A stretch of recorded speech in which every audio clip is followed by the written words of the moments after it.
Vella Panti, an online house party for people with disabilities, every Saturday, April 2020.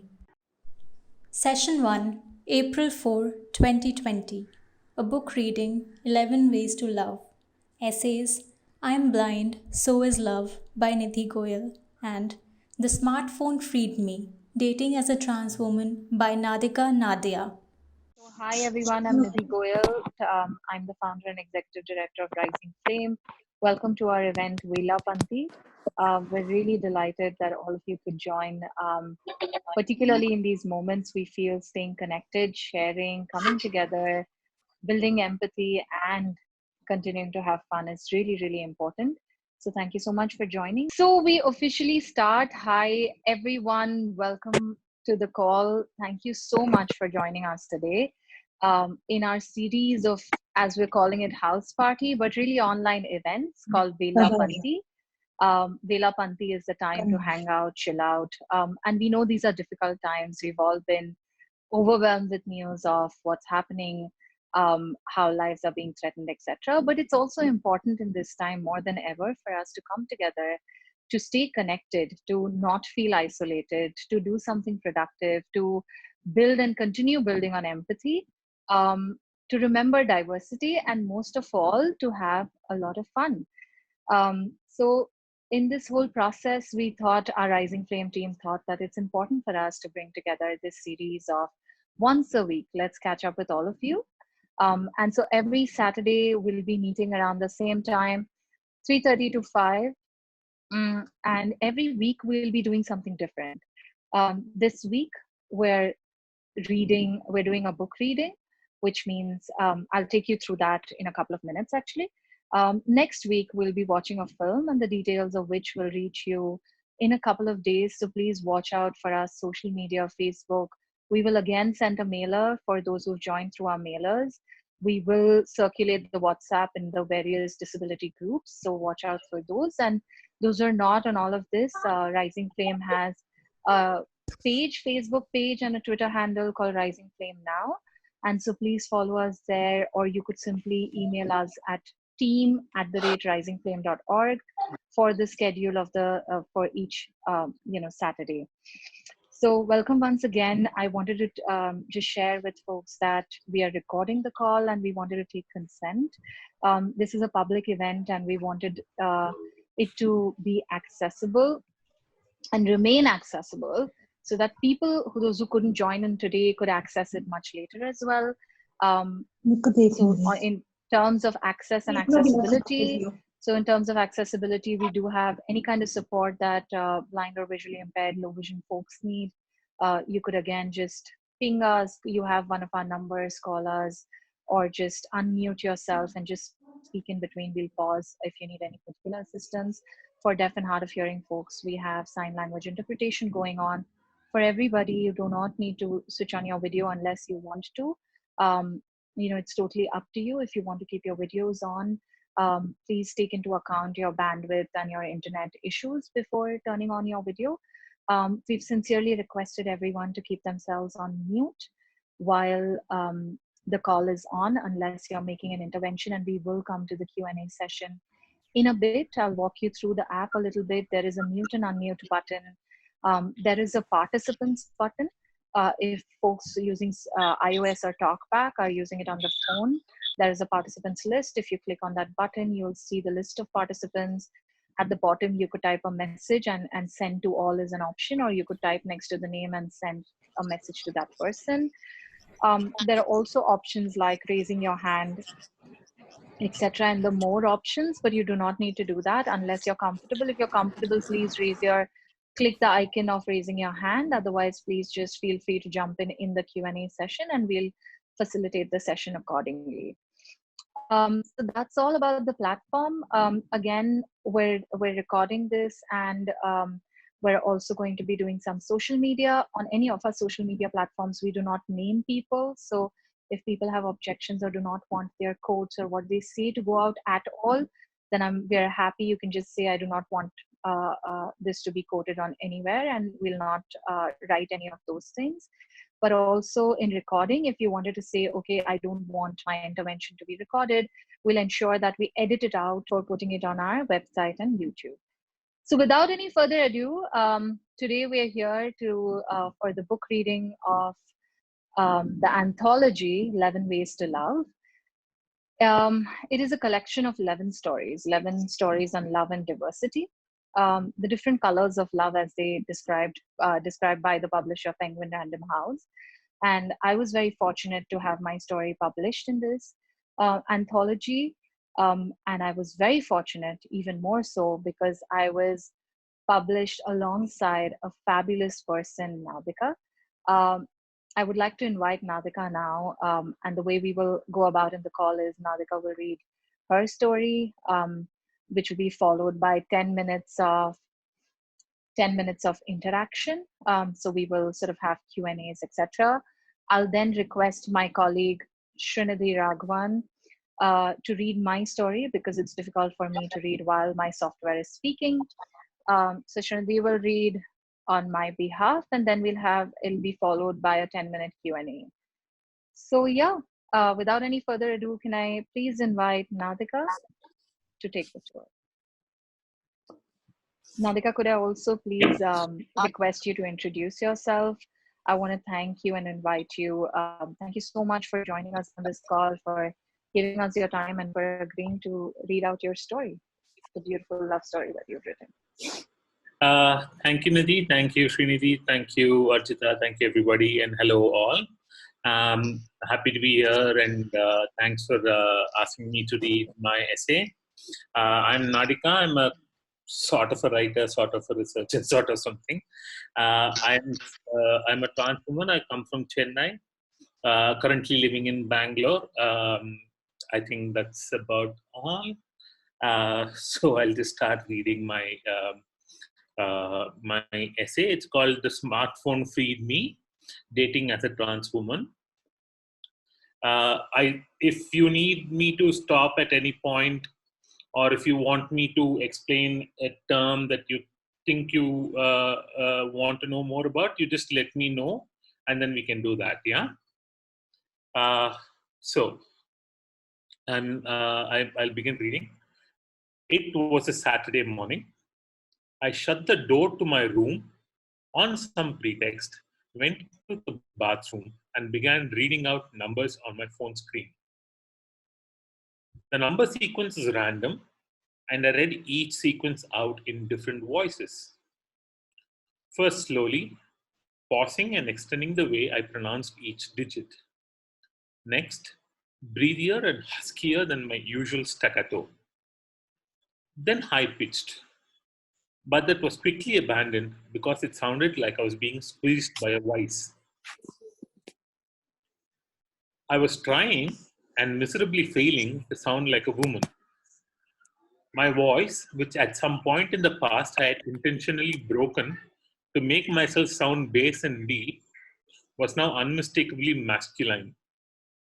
In college, the other boys in my class had already begun sporting a deep voice, and there I was, still with a smooth chin and a smoother, higher-pitched little voice.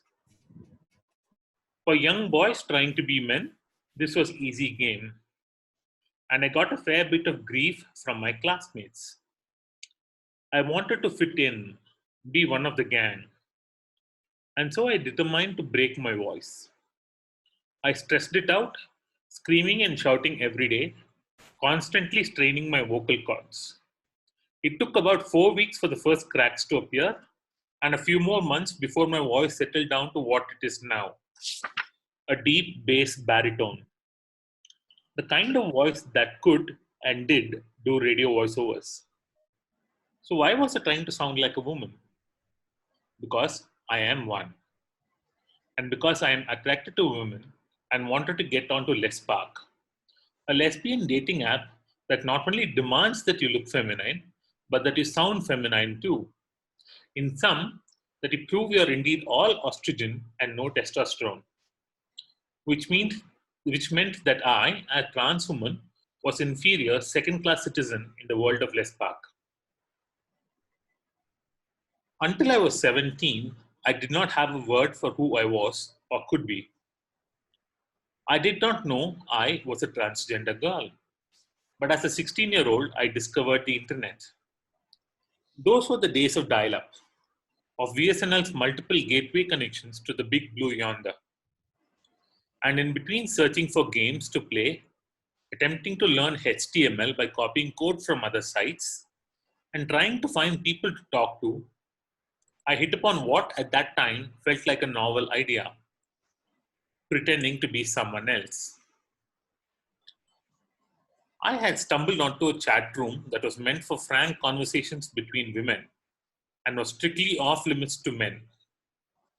And so, on Yahoo, I became a girl. I borrowed liberally from my classmates' lives to invent an alternate backstory for myself. I expected to be found out immediately. I feared that what I was saying and how I was saying it would be seen through, and I would be shamed forever. But that did not happen. Yahoo's chat rooms became my second home, and the people, my mentors, my crushes, my fantasies, and over time, my friends. As tentative friendships firmed up, I followed each of my chat room friends to their personal profiles. Jumping from link to link, I learned of interests, hobbies, and terms that were new to me. Transvestitism was one such. After a little digging, I found a chat room dedicated entirely to this interest, where I found validation for deeply hidden, very frightening thoughts I always had. I found community. One of the first people I befriended on this chat room was a middle aged former sales executive from Portland, Oregon, who in the late 40s underwent hormonal transition and began life anew. Frank became Francesca, and she called herself a Transwoman. I knew then who I was. This understanding was neither liberating nor comforting. I was a teenager, a period of rebellion, of questioning my identity, of challenging authority and received wisdom, were par for the course. But for me, it was more than that. I was questioning a deeper part of my identity, of who I was supposed to be. I had come to realize that I was not comfortable with my body or what I perceived as. So, who was I? My body or my soul? I watched others take their gender identities for granted, belonging biologically, physically, and sexually to the bodies they were born into. I grew more confused and exasperated. Questions, doubts, one remained, a thorn forever in my flesh. Did this explain why, even though I had crushes on other girls, I didn't act on them? It was another Saturday, one of those lazy afternoons. A colleague turned friend and I were sitting in the balcony of a coffee shop. She was smoking. I was trying not to cough over mine. It'll go off. Okay, bye. Sorry? See, you can talk. So she... You want me to stop somewhere?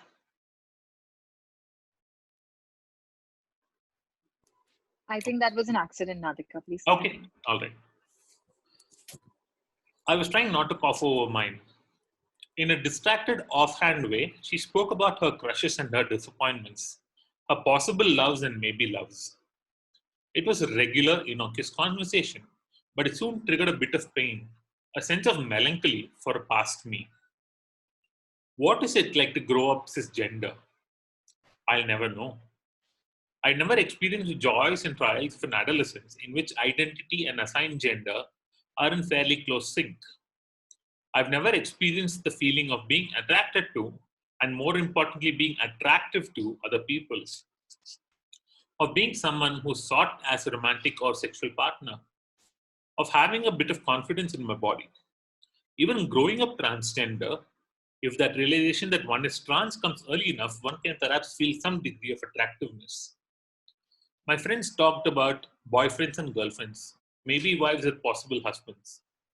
They looked back fondly on the people who fell for them, chased them, loved them, gave them the space they needed. There was the boy who categorically stated to my friend's mother that he couldn't possibly drop her home before 2 a.m. There was a girl who came home one night, offered to help my friend through a bad breakup, and stayed on to be her next love. All that I never had. Yes, in the future I may. Once, if, then, maybe I transition. But I never experienced young love.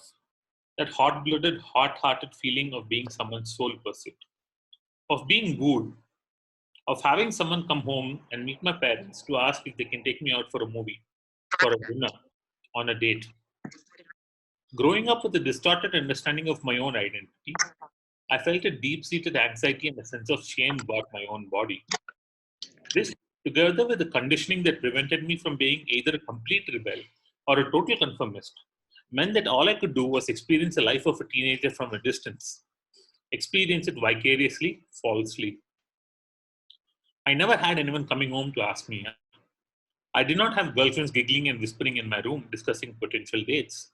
I haven't had and will never have a girl trying to sneak a kiss while my parents are downstairs. I grew up with people for whom all these things happen. I have friends from later in life whose future loves and lives are companions to their teenage loves and lives. Not for me. Whatever a person's teenage experience of love or sexual awakening was, good or bad, it paved a path for their adult pursuits. All I had were fictions and inefficient facts culled from hastily put together books. And so it was as an adult that I did not feel capable of acting on my debilitating, deeply felt crushes.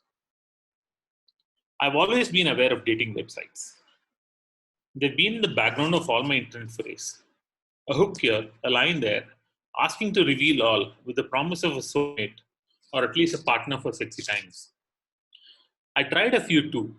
From my early 20s onwards, for nearly a decade, I left personals on Craigslist, drafted profiles on Match.com, and attempted to navigate the world of hookups in the pre smartphone era. Glorious non results. These early shots at dating online were my over-sincere attempts to conform to the male gender assigned to me at birth. A gender expression and identity I based on imagery drawn by friends, by TV, and the people I was talking to online.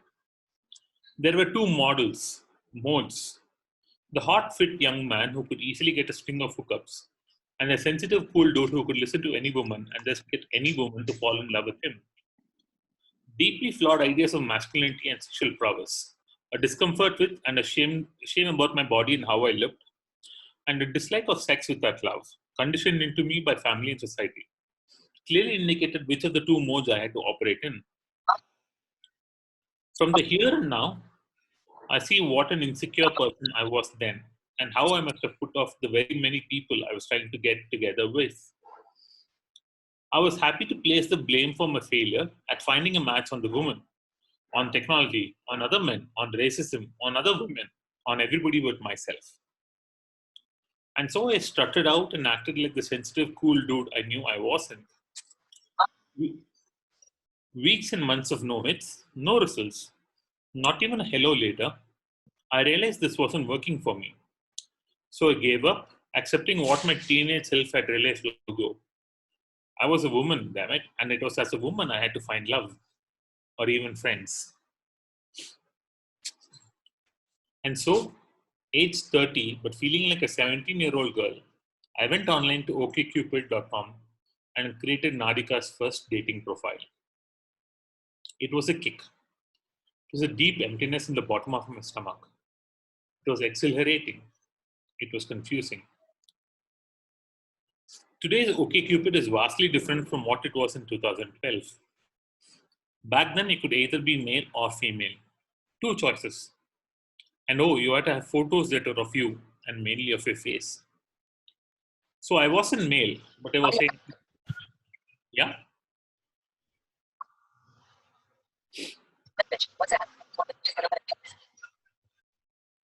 Um, Nadika, again, I think some it's accident. just the network. Yeah. Yeah. Okay. How much more time do we have? You were reading so well, I didn't time you at all. We just go on for a couple of minutes more. Okay. Okay. Yeah. So I wasn't a male, you wanted to start from there. So I wasn't a male, but was I entirely female? Shouldn't the lie be blatantly obvious the minute I uploaded a picture? I was deeply insecure about the photos I had. They were all of me sordidly performing the masculine. But I poured my heart into the profile. And for photos, I reverted to my favorite source of photos for myself. Even today, Second Life. Second Life is an immersive, massively multiplayer online game that creates a virtual world in which users interact with each other through avatars or online selves. On Second Life, people buy land, build houses, make friends, build 3D existences, meet each other, sing songs, dance, have sex, play with each other, and play against each other.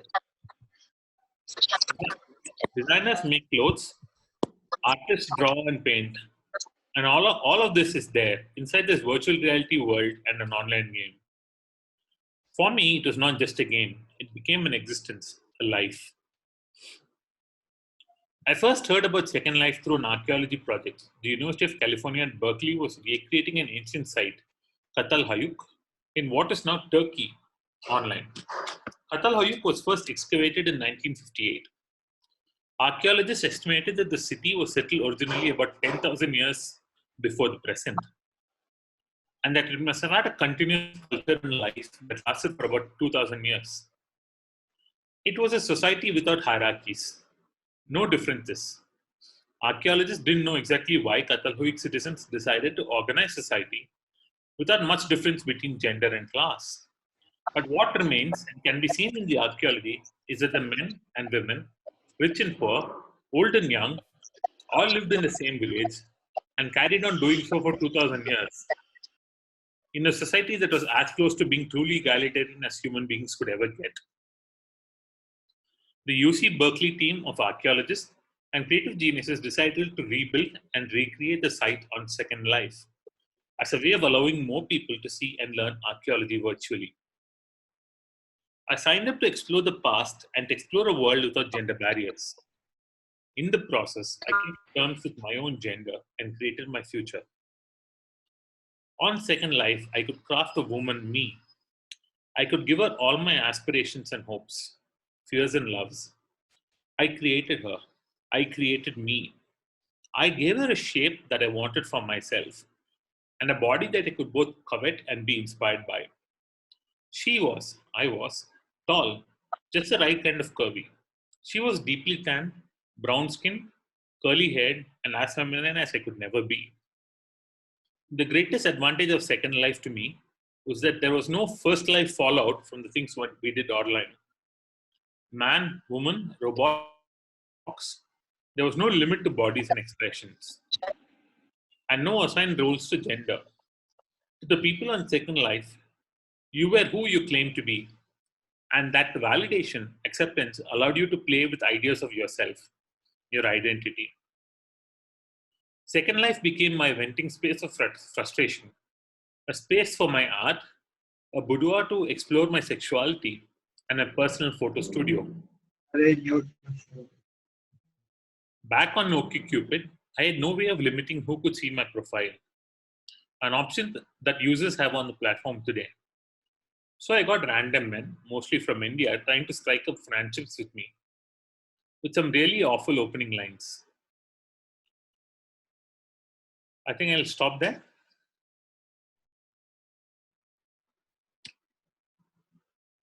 Yes, Nadika, thank you so much. I was really very engrossed, and I'm sure everyone was, and we'd like to hear more. But I also thought this would be a great opportunity for people on the call to have an opportunity to interact with you. Before we sort of move to people, I just want to really, really thank you for writing this essay and for reading it for us today here with so much of honesty, with so much of love and warmth. So thank you for that. And people are complimenting you on the chat, Nadika. So you may want to keep an eye on the chat, saying somebody said it was awesome, etc. So yeah, so thank you for the kind words, even the participants, and I'd request people to unmute when they want to ask a question. Yeah. Thank you all. Thank you so much. It was nice to hear this. If anybody has any questions for Nadika, I mean, our team can keep asking questions. Rising Flame team will have a lot of questions, I'm sure. Srinidhi, can I please request you to keep an eye? Somebody has also written, love the essay. There are some compliments actually coming in. Is there any more questions on the, Srinidhi, can I request you to keep an eye on the questions in the chat? Yes. Aye, Captain. Thank you. Okay, so this is Ishan from Kolkata, and Hi, it was Ishan. hello. It was actually a lovely experience, and I am very, very sorry I joined the meeting a little late, but it was just brilliant. That's number one. Number two, just could I ask one technical question here? The subtitles are constantly, since I am also using the screen reader. The screen reader is constantly, repeating the Announcing the subtitle. subtitles. Yeah. Okay. So, is there any way to mute that? Yes. Have you joined from your mobile? Yes. Can you just so I Hello? don't know which device do you have, Ishan? It's Ishan, can you hear MIA3. me? MIA3. So if you have a talkback, a shortcut to the talkback, you can quickly just switch off the talkback. So that's what I do. Yeah. Okay. Thank you so much. Okay. Srinidhi, can I request some of the longer compliments for you to read? Yeah, Nadika, there is somebody who's asking you a question about if you found somebody on OK. But there is a comment from Meenakshi, which is, this is great. I wish to read this again. I think all of us are creating ourselves at different points of life. Really enjoyed. Hello? Hello? Okay. Yes, we can hear you. Somebody wanted to ask a question. Hello? Okay, now we can hear your software. Can you please speak? Whoever's unmuted themselves. Okay. Nadika, till then, I'm also very curious. Can you respond to this question about, did you find someone on OkCupid? I didn't find someone on, well, I did meet a few people from OkCupid, but I met my girlfriend on Tinder. And we've been together for about 3.5 years now. You've literally left everything sizzling out of this conversation, Nadika.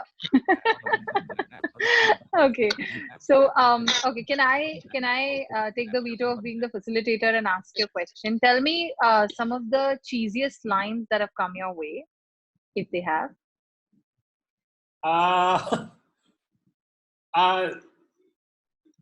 Lines weren't as much cheesy as a little. I didn't know what to do with some of those lines that I've got. Like one person said, "I don't really talk to transgenders. Are you okay with being a pen pal?" And I'm like, "What is the point of that message? How do I respond to that?" So a lot of the messages I also got at the start were sort of very Transphobic. A little bit transphobic, but also in a sense that. So the one of the most common things that I think a lot of trans people get, and I can't talk for everybody obviously, is that people immediately ask you what are your rates are, as if you're there only for sex and you're doing what you're doing there is you're online for soliciting, right?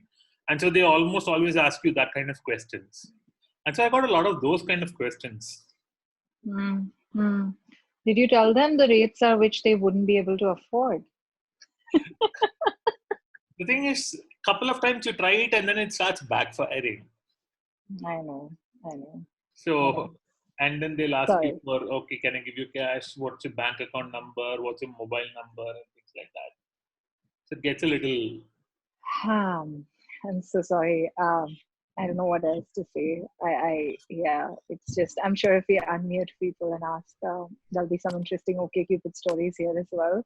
Nadika, do we have more questions? There because is I don't another want to question actually, which is, how is the scenario now? Is there more acceptance generally? Great story.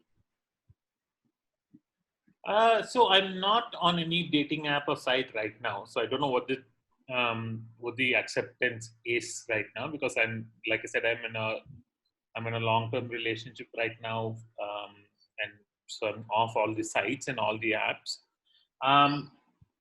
But towards the end, when just before I met my girlfriend, things were slightly looking up. And I think there may be a bit more acceptance, but I also think I see a lot of my other friends posting on Twitter about the number of really misogynistic comments they're getting and things like that. I don't know. I think it's mixed bag. That's going to be mixed bag forever. Can I please request people to mute themselves? It's creating a... Yes, Hello. thank you. Yes, hi. Hi, I'm Gurpreet. मुझे मेरा एक Yes. Question है, can I speak in Hindi? हाँ जी, गुरप्रीत बोलिए. हाँ, मुझे ये पूछना है कि ये जैसे नादिया जी क्या मैसेज देना चाहेंगे दूसरे ट्रांसजेंडर्स को जो अभी अब तक सामने नहीं आ पाते ड्यू टू सोशल प्रॉब्लम्स, और दूसरे जो उनके आसपास के लोगों के लिए क्या मैसेज होना चाहिए कि जिससे इन feelings of other people are not hurt? Nadika, so not for you. In general, I'm just going to translate also the question because I know there are some people who don't speak Hindi here. Gurpreet ji, thank you for the question. Nadika, the question to you is, what is one message that you would like to give trans persons, who have not yet outed themselves? And what would you want to tell to the people around them? So, yeah, those who are what would you close want to to them? do? Correct. So that, so I think so that there's a building can of better empathy and understand, there's na? a connect. Exactly. So that's the question, Nadika. So obviously, it's difficult to have blanket statements like that, right? We all live very different, complex lives ourselves, and there's no one person who's like everybody else, and there's no one situation that's like everybody, doesn't apply to everybody. So I think the number one thing to do is to start sort of accepting. It sounds so silly to say it, but it's just, just accept it, accept yourself. There are no right or wrong ways to do anything in terms of your identity. There is nothing right or wrong. It's your identity, and you sort of decide how you want it, and you can keep changing. And so there's no such thing as this is the right way to do it, and that is the right way to do it. And there's no good trans person, bad trans person. And the other thing is just be sort of prepared for a lot of. So I think a lot of resistance may come from people who've known you for a really long time. Family will, have an issue. Sometimes they'll have an issue, sometimes they will not. But just be prepared for it, and it's a long haul. You'll have to fight for it if you want that kind of acceptance. It's easy to say, no, I don't want to talk to my family, and so I can just move out. But there's also that thing of, who do I want on my side? So friends are going to be there for you. There'll be lots of friends. You can start building your own family, chosen family and all that. So just sort of be prepared for the long haul. Be prepared to fight for a long time on this. I think that's all I think I can say for the trans people themselves. For people around trans people, trans persons, just be a good friend, be a good ally, stand up. If someone, if you're going out and someone seems to sort of make fun of the person around you, I think it's a good idea to just have these conversations with your friends before. Talk to them how they want you to respond to things like harassment on the streets, or how they want you to talk to their friends and their family and things like that, and sort of just be there for them, I suppose. Nadika, there's a question from Shivangi, and then I think Nandini has her hand raised as well. So there were two questions typed out, Srinidhi. Shivangi had a question, and somebody else also typed out a question about outing themselves. Yeah. Should I read them out for everybody? Yes. Nadika, thank you so much for sharing your experience, sending you lots of love and pure solidarity. I wanted to ask you if you imagine that there could be any parallels in the experience of trans people and disabled. That's the first question from Shivani. The other question from Oshin is also just wondering, isn't coming out somewhere a privilege? And the next question is from Rukmini, which is thank you very much, Nadika, for sharing your experience. How is writing about your experience different from reading it out? Okay, I will go from the easiest question to the hardest question. Yes, coming out is a huge privilege. Coming out is probably like, unless you have, you know that you will be, coming out, not everybody can do it. And that's why I don't like these, or today is a national coming out day, every queer person should come out and declare their identity and things like that. I have a deep problem with, because not everybody can do that. Not everybody needs to do that, right? So yes, coming out is a privilege, and I'm very, very glad that I was able to come out. And I had a bunch of friends who immediately just made it whole lot easy for me to do it. The first set of people that I came out to, they were all friends, and I had no issue. They didn't even second guess me. They didn't even ask me, the usual question of how did you know, what did you do, and how did you figure out questions and all. They just said, oh, good, let's go on. And then we all just went on as if nothing changed. So I was very happy with that. Obviously, coming out to my family was a lot more complicated. So that's a story for some other day, I suppose.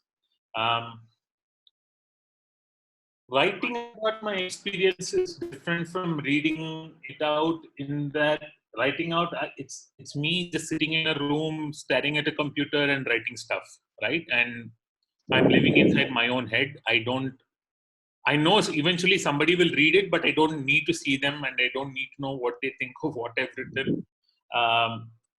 And the for writing is largely a lonely thing.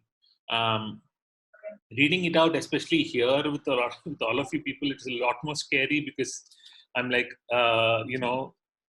who's going to ask me questions? What's going to happen?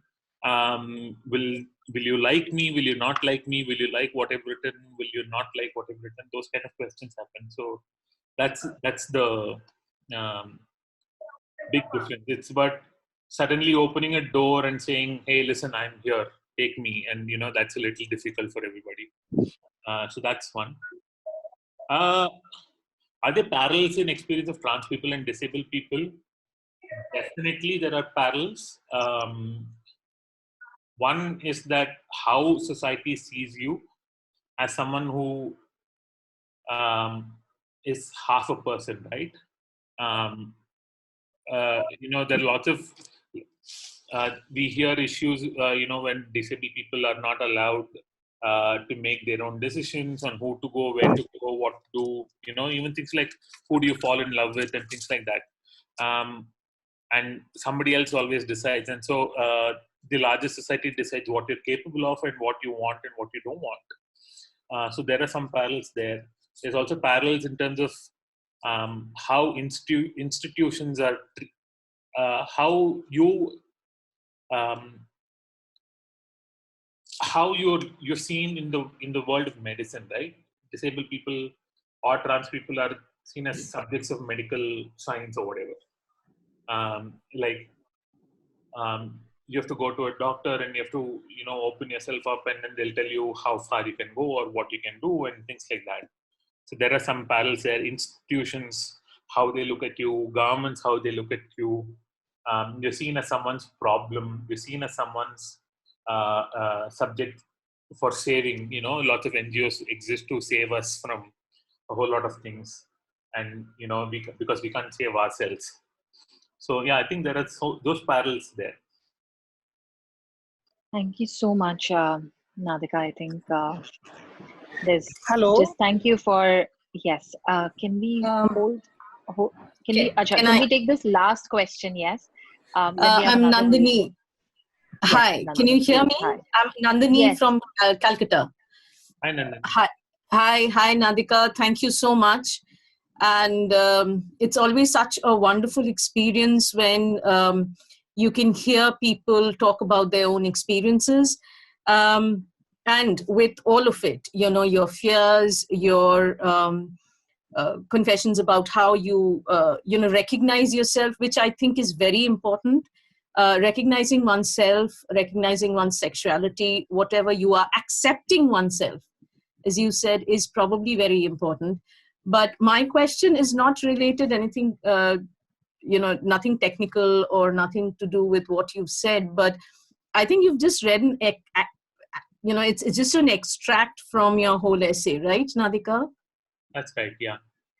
So just curiosity, how does it, I mean, how do you go on to complete your essay? Just curiosity. And thank you once again. Thanks to Nidhi, thanks to the whole Rising Flame group for making this happen. So I wrote this in, actually this was written in two parts. One, I first wrote for Deep Dives, which is a point of view project on exploring the intersections of technology, gender, internet, and things like that. So at the point that I was writing for Deep Dives, I'd met a couple of people, but I wasn't in a relationship. So I ended with going on the first date after meeting someone on OkCupid. For the book, they wanted me to expand a little bit more, and by then a lot of things other things had also happened. And I had met my girlfriend by that time, and I was in a relationship at that time. So when I was writing for the book, I wrote about how I met my girlfriend for the first time. And for that, you could go online on Amazon, buy the book. It's also available in Audible. So I'm doing a bit of Penguin Random House work here. Thank you so much, Nadika. Not at all, my pleasure. And there are tons of thanks and appreciation and gratitude coming your way through the messages. We really, really value you coming here and reading for us, and do appreciate just you putting yourself out there, writing, sharing your life again with all of us. Thank you so much, Nadika. And we'll, Nadika, if I can just request you to hang on here, because we'll finish if there are any more questions at the end of the second reading and the second Q&A. After that, we could still sort of respond if Nadika has time. Sure, I'll be here. So thank you so much, Nadika. And the next essay, it feels a little odd, but is authored by me. Like I said, I was very fortunate to have this opportunity alongside many brilliant writers like Nadika to have my essay, my story published. It's called I'm Blind, So Is Love. It's also the opening line of many of my stand-up comedy gigs, but I thought it was really apt.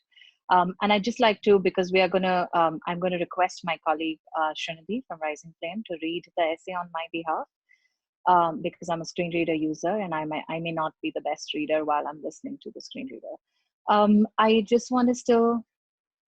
still want to share a little bit, because we start in the middle of my story. The story really begins from college and echoes some of the things that Nadika said, that about, the fear and anxiety around dating, being a disabled teenager, having an acquired disability and acquired blindness, what that meant, how did I navigate my first crush in college, and what were the responses, and the whole growing up when it was one-sided or unrequited love, and the whole rejection, how did that come, but how did the growing up happen, right to the stage of me starting to work on disability, from a journalist career, from a mass media background and a journalism career.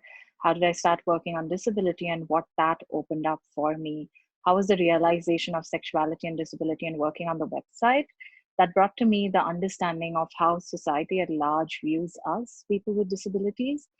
And now we're going to read the happier part of the essay with you. Shrindi, can I please request you to do that?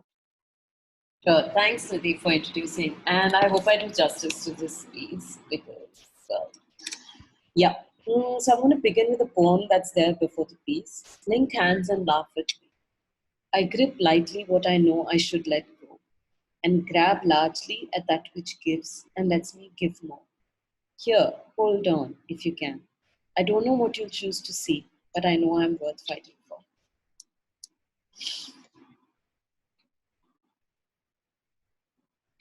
going to read the piece now. Ashutosh and I knew of each other. If you're visually impaired in Mumbai and connected with the blind community, you inevitably know most of the people and even the gossip about them, whether you want to or not. I always jokingly say that I believed because of my incredible parents, I was out of the line of fire of the closed, gossipy cultural community that I belonged to. But I ended up in the blind community, which is more closed and, God save us, more gossipy. In fact, I remember we were both at a common event, but I had not introduced myself to him because I thought that his questions to the facilitator of the program were irritating and quite disruptive. I didn't know that the voice asking questions belonged to his more outgoing friend. For some reason, he had not come up to me and said hello either. But that event was the catalyst that changed our relationship from strangers to forced friends to more, much more. I was meant to have coffee with someone else from the blind community. When I arrived, I was told that more people had been invited and Ashutosh was one of them. I ignored him as much as I could.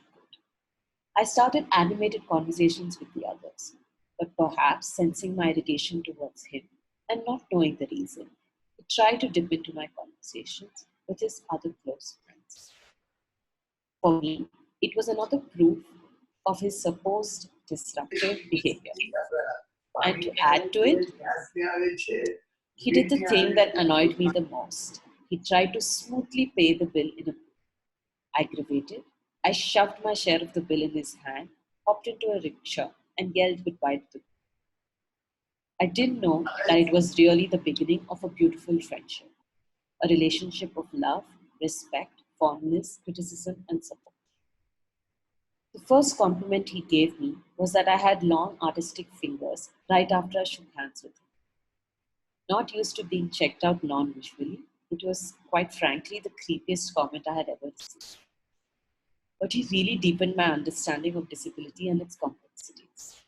He seemed to be an introvert, someone who spoke very little and observed carefully. He was shy but sharp, big on ability but small on show, non-confrontational and quiet.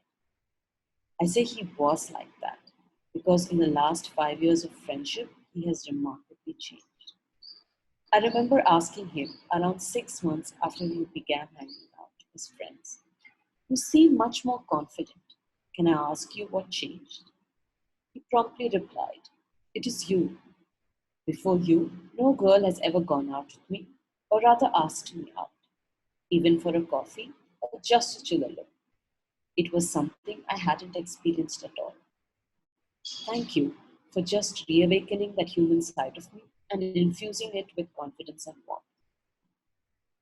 I always knew that people with disabilities lost out on so many social interactions. I always had friends and I had not struggled with this so much. But I knew that socializing was very important. And this was the first time I was seeing its impact on a person. And believe me, it was a beautiful transition. I learned from Ashutosh that engagement with social networks can be transformative. People continue to say that Ashutosh didn't speak much, that he was silent and private.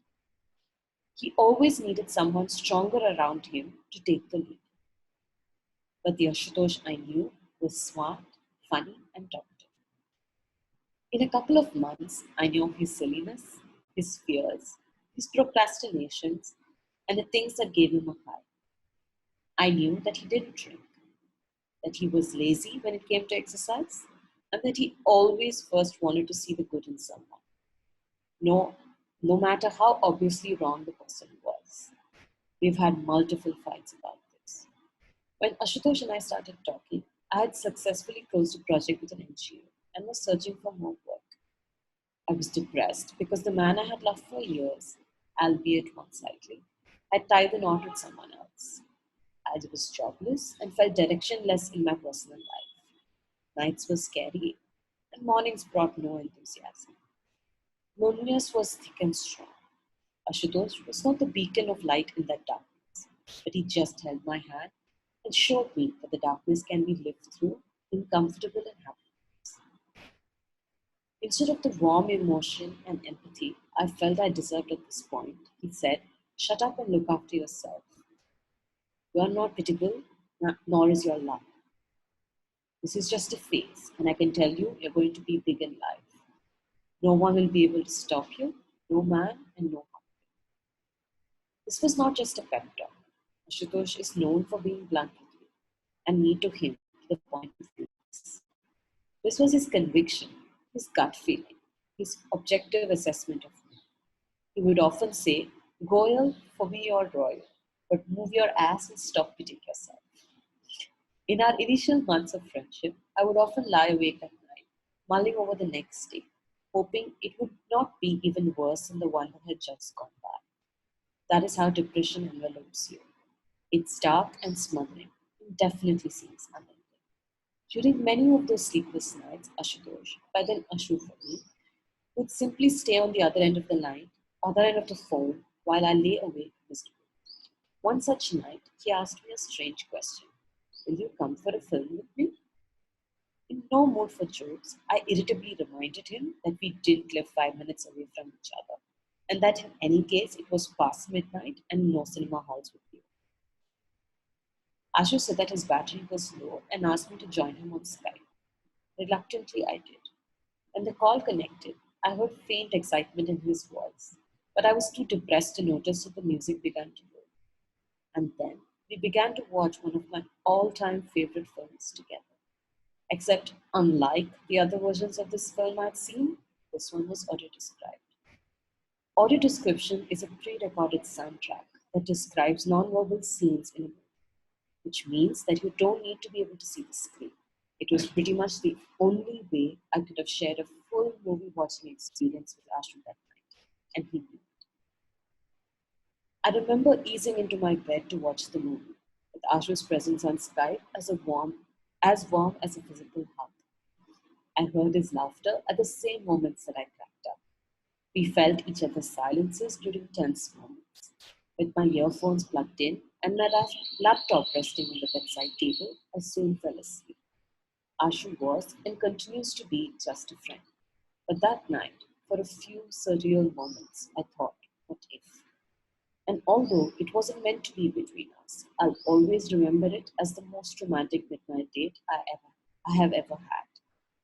Our friendship was about coping with tough times, being present in each other's life, yet giving each other space. Once, I threw a fit when he offered to drop me home in a rickshaw because it was quite late at night. The feminist in me felt he was being macho. When he didn't relent, I pushed him out of the auto rickshaw at the first traffic light we stopped at. He was not one to hold that against me, though. He seemed to understand that he could pick me up or drop me home if we both wanted it, or if he was free, and if it was convenient for both. But not because I was blind or a woman, nor with an intention of superiority. As time rolled by, I started valuing and appreciating little things about Ashu. For example, whenever we walked together, we had to hold hands. A little something that makes most couples jealous. But he would never try to dominate or lead or show me the way. He knew that I liked to take charge, and he was happy taking a back seat in walking, flagging down cabs, rickshaws, or ordering in restaurants. He had many non-verbal, unconventional ways to show his caring, but equally creative ways to be protective and even disapproving. We once decided to go out for dinner, planned by Kabir, who was Ashu's friend and also visually impaired. Kabir and I were kind of flirting with each other, and Ashu knew about it. When the evening of our dinner arrived, Kabir's intentions were clear. His flirtations became more aggressive and obvious. But I saw a side of Ashu that I hadn't seen before. He was silent, and it wasn't his general silence, which I was accustomed to, but a disapproving kind of silence. I was annoyed. Who was he to disapprove? Who was he to spoil the fun for me? This was also the guy who had helped me when I was spiraling into depression. And he was my best friend. And he knew my insecurities and fears and weaknesses and had never been judgmental. So why was he behaving this way? I couldn't help but notice the guys were not visibly talking to each other, but they were clearly communicating. The more silent Ashu became, the more exuberant Kabir got. I didn't envy myself that evening. I wanted to continue my fun and flirtation, but being unable to comprehend the dark mood that my friend had got into and not wanting to exaggerate his suddenness, I decided to call it a night. Suddenly, Kabir announced that he would drop me home. This was a tricky situation. I had a history of not letting Ashu drop me home, but I did want to spend more time with Kabir. Clearly engaged in some bizarre testosterone-fueled rivalry, the boys decided before I could to drop me home together. In the auto rickshaw, I was sandwiched between two men who seemed ready to kill each other. I held on tight to the back of the driver's seat, leaning forward, trying to make myself as small as possible so that I was not rubbing anyone, the right way or the wrong way. The men aligned themselves around me, with Ashutosh leaning away and Kabir leaning in, but with both having an arm draped around me on the backrest of the seat to ensure that the other was not touching me. If it was not so awkward, it might have been fun. The tension was thick. It was the first time two men were fighting over me. So what if it was happening only when I was 27? It would not be fair to Ashu to say that he, simply put, has problems with my admirers. He does, however, unabashedly offer comments on those he thinks are problematic. When I'm in one of my zones and feel like cribbing to a close friend about how I'm still single, he does this ridiculous thing of making a list of people who have hit on me in the last 5 years. This makes me giggle, roll my eyes, and say, yes, yes, I'm single by choice. The camaraderie between Ashu and I hasn't gone unnoticed. We have grown used to people assuming we are dating or exclaiming over the chemistry we share and accusing us of being in denial about the nature of our relationship. When questions, suspicions, and accusations are directed towards us or him, I often wonder how much we have defined love in a box and how much of a pleasing society exercise it has all become. There have been people who have felt that we're a perfect match because we're both blind. And of course, disabled people can only marry other disabled. They fear that neither of us will find anyone else. And this is reason enough for us to be together. Others think that our love and friendship run deeper than what they can fathom. So it is definitely love. What I find strange is that intimacy can't be separated from romantic love, especially between men and women. People would ask me if I felt as comfortable with him as I did with family. And I would promptly say yes. I have responses to many of the questions that people raise. There were girlfriends who I chatted with 5 times a day, every day for 5 years. There were other girlfriends who could tell you the entire contents of my wardrobe, including the things I may have hidden from my mother. There are male friends who can probably tell you my entire travel schedule of 4 flights a month. They know because they talk to me when I'm waiting at every airport. But I cannot possibly having so many affairs, right? Where Ashu and I are concerned, I have frankly stopped bothering to give a response. I don't believe that one's birth family is the only family that one can have. Neither do I believe that I can have just a female best friend. Nor that a loving male friend in ways society cannot fathom would make him my lover. Or for that matter, that looking after each other and understanding each other or having an emotional connection is reserved for man and wife. It is liberating for me to experience a relationship which is so unique to me and which has taken so much from me and given so much more. Disability cannot spell the end of friendships or romance, but it sure does make them more challenging, more confusing. Can you hear me? Yes. Okay. Yeah. More confusing and at times more fun too. I was once discussing romance and flirtations with another friend, Amit, who has low vision. He said, "You have a better chance of recognizing a flirtation because you're more perceptive." And I wondered at that conversation. Yes, I am perceptive, but I also have a brain which is very active and objective and cynical, and perhaps very much so when it comes to society's reactions around my disability. Sometimes my heart says that someone is hitting on me, although of course I do not know for sure, as if there is any surety in such an uncertain space. But my brain immediately rings the alarm. often missing out on the look or the gaze or the expression on the man's face, which would tell me, oh, she's so gorgeous. I totally am crushing on her. Oops, can't take my eyes off her. Oh, she's disabled and still so confident, ignorant application. Makes adult dilemmas more complex than teenage ones. Of course, over a number of interactions with a man, I can mentally carve out the look he might have, or sometimes perceive things even in his face wouldn't show. This comes with familiarity. A spontaneous flirtation in the park, or across a drink, or even in the audience when I perform my stand-up comedy gigs seems impossible. Hi, we're done. Thank you so much, Nidhi. Thank you for reading my piece.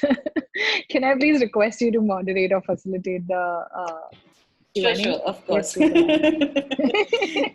Yeah. Does anybody have any questions, thoughts, etc.?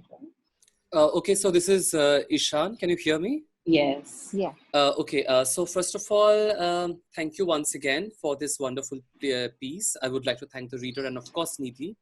By the way, Nidhi is in the curriculum of Jadavpur University Department of English in the Disability Studies course. I mean, her videos and her essays are there on the curriculum itself. But one thing which I would like to like Nidhi to respond to, the thing that she was sort of saying right towards the end of the essay, that, you know, this statement which often is hurled at us that, oh, you are blind, yet you are, but you are so confident, etc. So that conjunction which is over there, but yet, etc. But what I would want you to react to is, do you also think that the way we carry ourselves, or the way you carry yourself, you know, you speak English in a certain way, you carry yourself in a certain way, you have a certain cultural, social capital, etc., which you use to your advantage, etc. Do you also think that gives the ableist world or rather, I would, if I may put it this way, that allows the ableist world to see you in a more acceptable way? Do you think that that makes you more acceptable to them? Had it been a little different, in the sense, I mean, had you been not so confident? Because it often happens that we are often turned into inspiration pawns. Because I totally agree. Yeah, so I mean, that I'm sure that also happens with you, that, oh, she's so inspirational, she's so inspiring. So do you think that that gives them that comfort zone? Correct. Thank you so much, Ishan, for starting off with the most complicated question. First of all, I'm really honored. Thank you for including some of my work in the curriculum. Really, really appreciate that. Responding to your question, I really want to say that I've always said this, that I come from a huge background of privilege, right? I've acquired my disability first of all, so I've had the I have seen the world. So when people say, oh, that's rose pink, I do understand what rose pink is, which makes it more comfortable, as you're saying, for non-disabled non-disabled persons or sighted individuals. Let's say sighted, because there are other people with disabilities who are also uncomfortable with each other's disabilities. It's easier for them to accept or make that connection, right? So I do agree that and I think the biggest thing is what people say, and which annoys me a lot, is that you don't look blind, right? And I have this in my stand-up comedy gig where, you know, how is a blind supposed to look? Like, do we have some different colored lights in our heads, or how's a disabled person supposed to look? And I think that's a very important question. I think what they're trying to say is, in their language, without saying it, that your eyes look normal, the way we are used to looking at. And because I have a habit, which was cultivated when I was sighted, that I turned towards a person while speaking to them, right? All of these, they feel I'm posing. So some people say, oh, you pose to be non-disabled. And I'm like, I totally don't pose to be non-disabled. So, but that's me. You know, if I'm not looking at you and talking, you either know I'm reviewing a paper alongside, or you know I'm really annoyed at you. These are the two things that, but because that's me and that's how I work, right?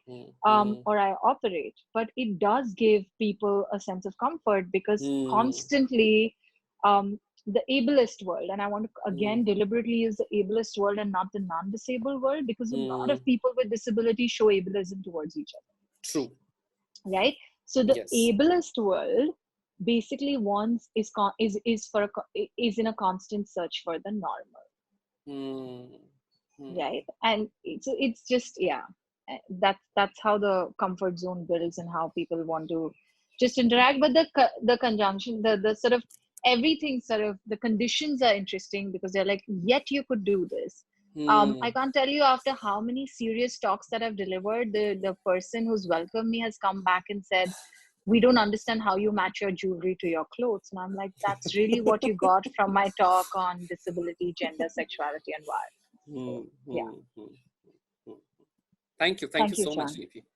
There is lots of compliments for you in the chat box, Nidhi. And for you as well. Yeah, I'm just stepping it aside, the compliments that are for me, as always. But there's also a question about from Kumar, which says, has it been easy or hard for you to come out and talk about love and sexuality? Oh, it was, I think the saying, what do you say? Ignorance is bliss. So Raveen. I am, yeah, Praveen. So when I started working on sexuality and disability, so the spectrum of gender, disability, sexuality, and violence with point of view, Rising Flame did not exist at that point. And I was co-authoring the website, sexualityanddisability.org. I happily thought this was a gap area and I should write about it and talk about love, romance, relationships, marriage, parenting, all of those issues, right? I thought those were our issues, but I got a lot of flack. I got a lot of flack from our own community. I mean, outsiders gave me flack, that's another thing. I think the community giving flack really, but there were also a lot of people who supported me from the community, right? I think that was the most difficult piece. Again, I want to say I was very privileged because my family never gave me flack. In India, in most cases, women are worried about working on sexual rights, sexual and reproductive health and rights, because what will the family say, right? What will society say? And those two large questions never affected me. So I think I'm very privileged that way. But I did receive a lot of comments, and they continue. They've reduced in number, but I think the most common comment is that Nidhi's really loose. We could sort of have her. She can sleep with people, or she has slept with people. Yeah, Nidhi talks about sex. She's cool. So people find a lot of, they feel like they could call me and be like, oh, we have a problem, and get into very inappropriate talk. And I say inappropriate deliberately because they're getting personal and inappropriate. So yeah, it's been a journey, but I think it was all of that put aside. I think it was harder to speak about my own story and to articulate it this way.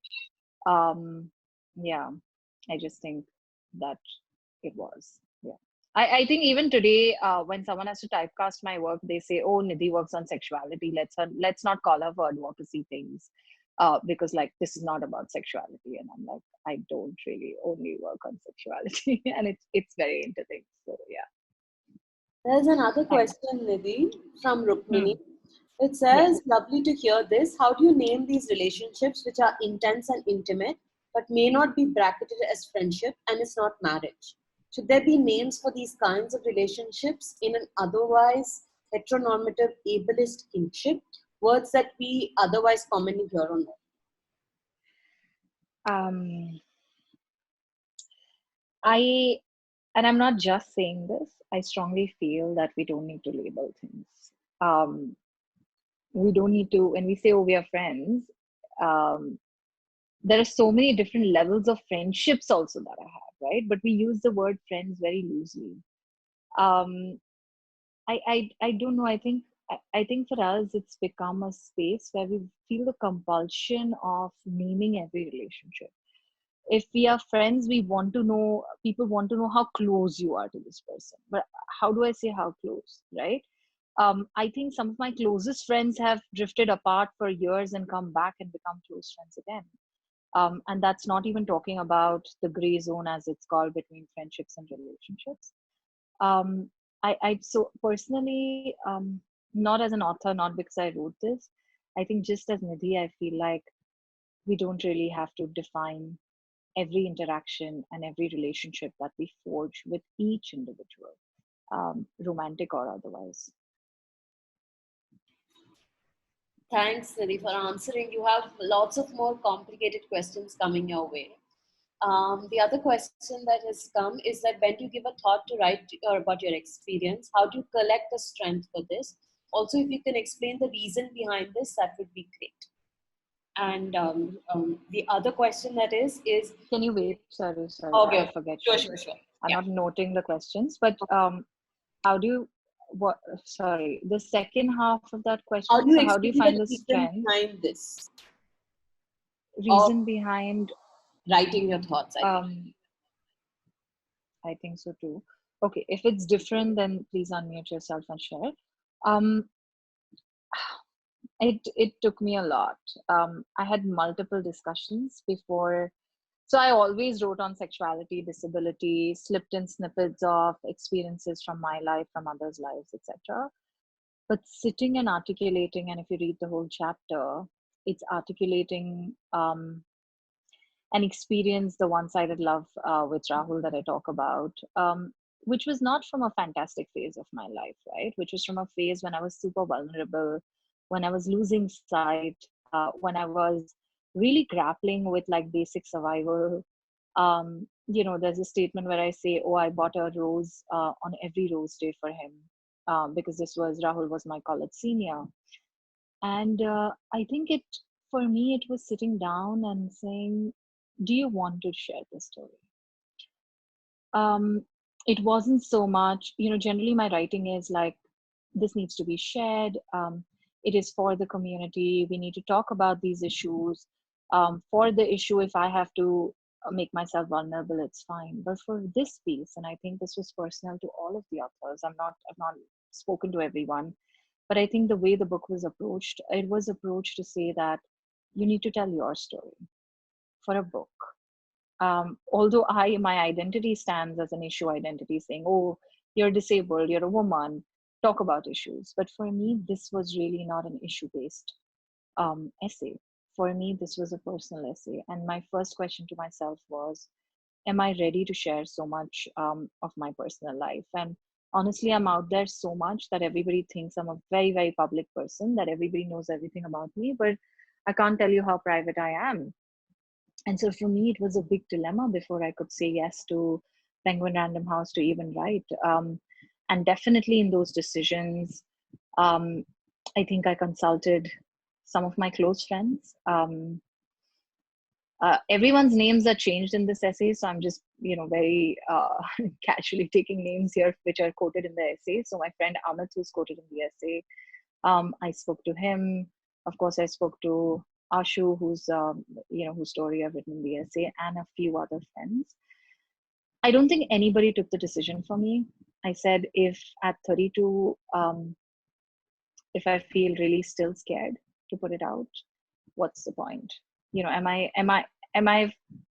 I fearing the loss of privacy, or am I fearing the judgment? And I think these were the conversations I had with myself.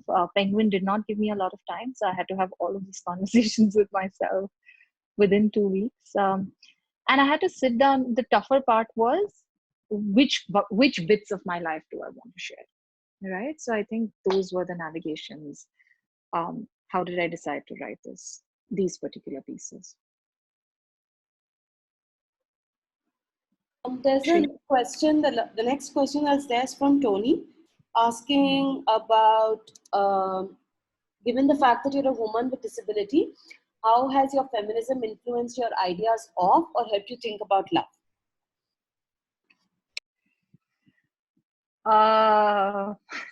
It's tough. Okay. I don't know. I don't think it's very hard to separate your personal understanding and your professional understanding. I think it becomes your value. So when you're a feminist, it's not just you're sporting like a work identity, you're trying to say that I follow these principles, right? I think for me, it shaped my understanding of love. But I also want to say that the community, the disability community, the paragraph before where Shunavi started, I do say that, I started writing for sexualityandisability.org, and I met so many people with disabilities, and I understood so many variations of relationships and the way the barriers people face, the kind of stigma they face, the way they approached it, the understanding they built, the empathy that they sported. I think for me, the learnings came from lived experiences of people with disabilities and the feminist values. It came together. And for me as a person, right, as a strong woman who's always had independence at the center of her, dignity at the center of her existence, I think it just shows in some of the instances that I share as well, where I was like, you don't do this, we do it because we'd like to, not because you think you're a man. And someone who has that level of respect and dignity, I think, really works within my romantic relationships. Hello? Or just experiences of love. Yes, hi. Hi. Hello? Hi, I can hear you, yes. Yeah, I have one question. Yes, please. So, generally, Nidhi, thank you so much. It was nice sharing the experiences. And generally, a person with disabilities, uh, we meet able person who is a boy, and so-called able people, if they have friends, if able person, if they have friends with in general ways, um, societies like other people, they don't notice, but person with disability make friends with able person who are boys or girls, like gender thing. Why? What do you? How do I say? What do you think? Suppose suppose person with disability meets one boy, the different way of thinking and different way of view, like the more of more the friendship is not seeing in another way, they are seeing it. Okay. Thank you so much for the question. I'm going to try and rephrase it a little bit. So you're asking me that, one, we get noticed all the time if we have non-disabled friends, etc. If other non-disabled people have friends, they are not noticed so much. It's seen as a very usual part of life. And second part is that if we have disabled friends, so we have disabled friends, then immediately the idea is, oh, they must not be friends, they must be having Right, something. exactly. Right? Correct. This is a, thank you for putting this question. I'm laughing at the people, not at the question. I'm saying, this really comes from two disabled people should be together. That you should be in the corner of one society. You should live together, you should die together. You don't come and mix with us, right? And this is only the non-disabled people who carry this stigma. I'm talking about those instances.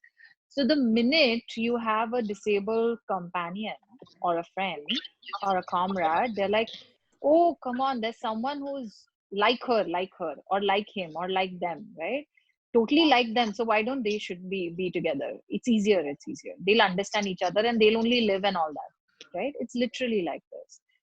The other thing is that it's still seen as an anomaly. If I have a non-disabled friend who's equally good, equally a close friend of mine, they'll immediately be like, but must be friends because they're feeling pity towards her. Must be friends to help her, right? Or must be some family friend, must be some brother. The immediate understanding is that there is a hierarchy. So there's a difference between disabled and non-disabled. So in people's minds, and so immediately they'll think that, acha, this must be because of some reason. Like, and generally we are all noticed. You go to the same eating place twice. The second time they'll remember and they'll tell you that, oh, you had come last time also over here, or you have come frequently, or you have not come for a long time. So everywhere you go, people remember because people notice us. And I laugh a lot because they're like, nobody notices celebrities also so much. Yeah. So I'm just going to pause. It's just, I think people just find us very, like, still anomalies in society. And circling back to Ishan's question, or the point Ishan raised, was really that how close to normal do you look for people? And normal, I say deliberately with quote unquotes. Yeah, that how close to normal you look, then the acceptance is higher. Maybe there's a long question. Okay, Uh, last one, then we'll just, I yeah. think we're, okay. Yeah. Hi there. This might be a terribly mundane question, but I'd really like to know how accessible you have found physical spaces so far for you to be able to retain agency in your interactions with people. I'm thinking about the part of the story where you hop into a rickshaw, where you've decided you've had enough, or you insisting you can make it home by yourself to assert agency. If I understand this correctly. I understand that one can navigate spaces pretty independently, but that's also contingent on how familiar you are with the place in question, isn't it? How do you then work your way around this literally and metaphorically? And somebody just wants to know what is true love. What is true love? I don't know. I think Mamta asked that. Mamta. Yeah. I really don't know what's true love. I think it's each to his own, or each to their own. I really want to pass that question of what is true love. It's an experience, and everybody knows what love means to each of them, or they discover. And I think the beauty is as much in discovering as finding love. I want to go to the first question, and I want to acknowledge that it's not always possible to exit places, to have that agency to leave. And I haven't shared a lot of this here because it also happened either around the time this essay was being published or later, that there are spaces where the situation's getting abusive and you still cannot leave because you don't have the agency to navigate that space alone, right? That someone's trying to assert their will over yours, and you're still struggling to assert back. You will assert back and go where, right? So as a blind woman, or as people with disabilities, we do face all of this. I think, again, I'm very fortunate because the narration that I did in the story was in my own city in Mumbai, where I'm pretty comfortable randomly hopping into rickshaws, asking help from random strangers. I've generally found the city becomes accessible because of the people and the crowds in the city. And so I feel very comfortable asking for help, and hopping in, hopping out, booking Ubers, navigating by myself, trying to go to a station, whatever else it is, right? So I think that's also a question of, like you rightly said, familiarity. That's also a question of confidence. That's also a question of, if I was royally pissed and I was in a public space, I would still get up and ask for assistance from somebody else and not this person, so that they would know that I'm pissed. So I'm just trying to say that there are many ways to navigate this in and out. It's not always the best. If I were a wheelchair user, would I be able to hop into a rickshaw? I don't think so, right? So I think it's also my disability, the privilege of where I stay in which city, and just my outlook of, okay, I'm going to take this much shit from a person, sorry for my language, but I will not take beyond this, right? So constant negotiation, constant awareness. Yeah. It was a complicated question. I've just tried my best to respond. Sorry, Nidhi, there's one more question, and that's it. Which was, what are the measures to strengthen social interaction? It was sent privately to me, but that's the question you have left. That's the last one, I think. Sorry. To strengthen social interaction. Strengthen social interactions. I think it'll have to be an effort from all sides. It can be very simple. It can be just and if you're a non-disabled person or a person with a disability also, it could just be going up to one other person and speaking to them. It could be as huge a task as making social spaces accessible. It could talk about public transport accessibility. It could speak about inclusion within groups. But I think all efforts at the same time, one step at a time, would really help. I think finding really circles of friends, forging those relationships would be important as people with disabilities. We've struggled at various points in time because all activities in the world are not universally accessible. People are not inclusive. But if you're a non-disabled person, you could just first start by reviewing how many people with disabilities do you even know in your environment. They do exist, but where are they, right? So I think efforts will have to be taken from the non-disabled by the non-disabled people as well, because for a very, very long time, the onus has constantly been on people with disabilities. And with this, I just want to also share that there are some lightning talks by our fellows who are a part of our national leadership program by Rising Flame, called I Can Lead. And there's this very interesting talk called Friendships Conditions Apply by Shrishti Pandey. Um, she talks about the complexities of how friendships work, of how, as people with disabilities, if you're accepted, how there's a constant guilt of, are you burdening them too much? There's a constant question of if they're doing this to be friends with you or to earn brownie points in society. So it's very, very complicated. But I'm sure all of us taking tiny steps, which we all are, I'm sure, will help inclusion at large. I think with this, we should pause here. If anyone has any more questions for Nadika online, or you could find Nadika on Twitter as well. Before people sign off, I do want to say that we'll continue these efforts every Saturday. And for those who are not on our mailing lists or are not following us on social media, do want to receive an individual information invite on mail, please write to us at team@risingflame.org. So team@risingflame.org. Any last questions for Nadika?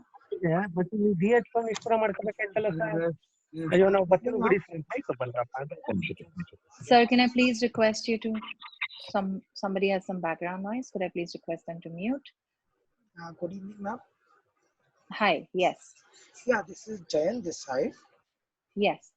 Yeah, I joined lately this event. Okay, so I wanted the recording if I can get the means so I can listen the whole one.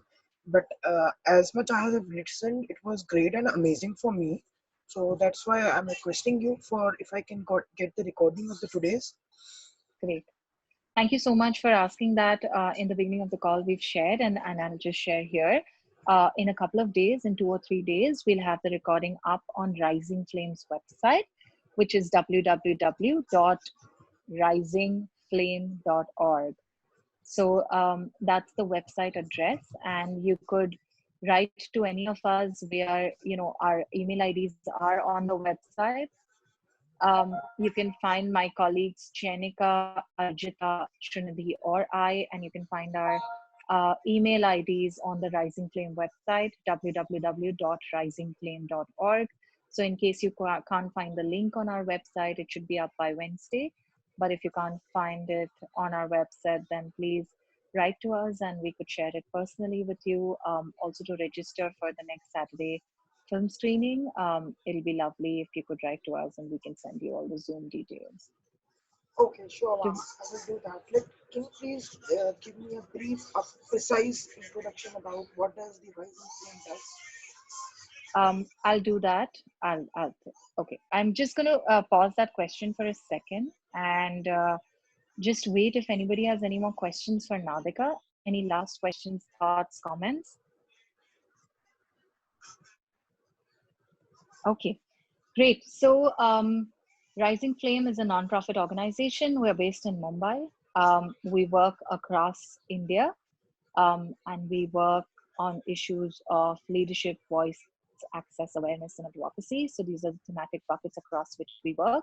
We focus on rights of women and youths with disabilities, and currently we're organizing these calls so that we could come together in these difficult COVID period or moments and have some solidarity. So every Saturday we'll be meeting from 3:30 to 5 p.m.